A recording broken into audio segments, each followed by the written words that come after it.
दिल्ली में हर दिन कोरोना संक्रमण के मामले बढ़ते जा रहे हैं और मामले इस कदर बढ़ रहे हैं कि दिल्ली की जनता परेशान है। वहीं दूसरी ओर नेता एक दूसरे पर आरोप प्रत्यारोप भी लगा रहे हैं। दरअसल दिल्ली की अगर बात करें तो दिल्ली में एमसीडी पर बीजेपी का दबदबा है। एमसीडी बीजेपी के कब्जे में है, वहीं राज्य सरकार आम आदमी पार्टी की है और केंद्र की तरफ से अलग दबाव है। ऐसे में अगर दिल्ली में कोई पिस रहा है तो वह दिल्ली की आम जनता है, जिसका कोई भी सुनने वाला नहीं। अब आप इसे ऐसे समझिए कि दिल्ली में अब मौत के आंकड़ों पर भी राजनीति शुरू हो गई है। एमसीडी का यह दावा है कि दिल्ली में अभी तक 2098 लोगों की मौत हो चुकी है। दिल्ली के अंदर मार्च के महीने से लेकर के और 10 जून तक का जो आंकड़ा है, उसमें तीनों नगर निगम का मिला करके जिन लोगों के परिजनों को दुखद मौत हुई है, उनका जो हमने संस्कार किया है वो लगभग 2098 केस है, जिनका हमने कब्रिस्तान और शमशान घाट पे संस्कार किया है। ये सभी कोरोना पॉजिटिव केस हैं? ये बिल्कुल सभी कोरोना पॉजिटिव हैं। सस्पेक्टेड जो केस है उनका हमने अलग आंकड़ा दिया था। लगभग 200 केस वो भी हैं जिनका सस्पेक्टेड है, जो संदिग्ध है। दिल्ली सरकार का आंकड़ा 1000 से नीचे का है, आप लोगों का 2098 का है, ये क्या? देखिए, दिल्ली सरकार ने 16 मई को तीनों निगमों को एक नोटिस जारी किया था और वो नोटिस था कि दिल्ली के अंदर जो मौत का आंकड़ा वो मिसमैच कर रहा है। नगर निगम उस समय कुछ कह रही थी और दिल्ली सरकार कुछ कह रही थी। तो उन्होंने जब हमारे को नोटिस दिया तो 17 तारीख को हमने उसका जवाब दिया। उन्होंने कहा कि आप मौत के आंकड़ों को वेरीफाई करके दो।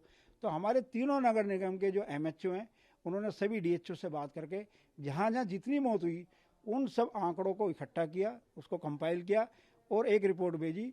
उसमें भी 230 से ज़्यादा पॉजिटिव केस थे और लगभग 100 के करीब संदिग्ध केस थे।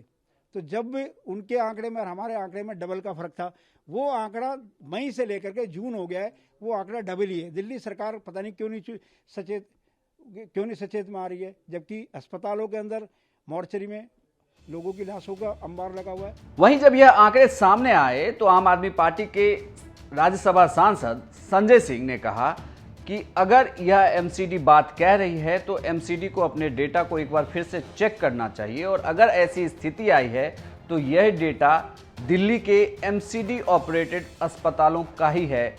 ज़्यादा मौतें दिल्ली के एमसीडी का जिन अस्पतालों पर जो अस्पतालें दिल्ली के एमसीडी के द्वारा चलाई जा रही हैं उनमें ज़्यादा मौतें हुई।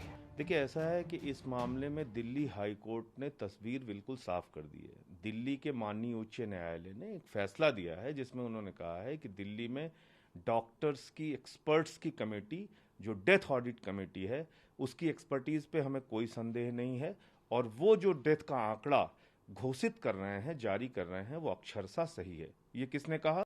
दिल्ली उच्च न्यायालय ने। अगर Bharatiya Janata party high court से भी अपने आप को ऊपर मानती है, सुप्रीम कोर्ट से भी अपने आप को ऊपर मानती है और इस महासंकट के दौर में भी अपनी ओछी राजनीति करना चाहती है, तो वो स्वतंत्र है, उस पर मैं क्या बोल सकता हूँ। देखिए, कम्युनिटी स्प्रेड तब तक नहीं माना जाता है जब तक आपको पता हो कि ये कोरोना किसके माध्यम से फैल रहा है, आपका सोर्स क्या है। आज की तारीख में लगभग 30% ऐसे केसेस सामने आ रहे हैं जिसमें पता ही नहीं चल रहा है कि किसके माध्यम से ये कोरोना फैल रहा है, इसका सोर्स क्या है, कहाँ से किसको हुआ। तो हमारे स्वास्थ्य मंत्री ने इसी आधार पर बयान दिया था कि कम्युनिटी स्प्रेड हो रहा है। अब अगर आईसीएमआर कह रहा है तो ठीक है, उसमें हम कोई विवाद में नहीं जाना चाहते हैं, वो इसको बताएं। अब जैसे कम्युनिटी स्प्रेड अगर आप स्वीकार कर लेते हैं तो कोरोना संक्रमण से निपटने के क्या तरीके होंगे, वो एक अलग उसकी प्रक्रिया है। तो आप उस प्रक्रिया को अपनाना नहीं चाह रहे हैं और क्यों नहीं अपनाना चाह रहे हैं, ये तो केंद्र सरकार और आईसीएमआर ही बता सकती है। फिलहाल दिल्ली में कोरोना संक्रमण के समय भी राजनीति चरम पर है। विपक्ष लगातार कह रहा है कि केजरीवाल सरकार दिल्ली के लोगों के लिए व्यवस्था नहीं कर पा रही है। वहीं राज्य सरकार लगातार यह कह रही है कि वह लगातार कोशिश कर रही है कि दिल्ली के लोगों का समुचित इलाज हो सके। लेकिन इस राजनीति के बीच में अगर कोई भी शख्स अस्पतालों के चक्कर लगाता हुआ दिख रहा है तो वह दिल्ली की आम जनता है या बाहर से आए हुए लोग जो दिल्ली में अपना इलाज कराने आए हैं।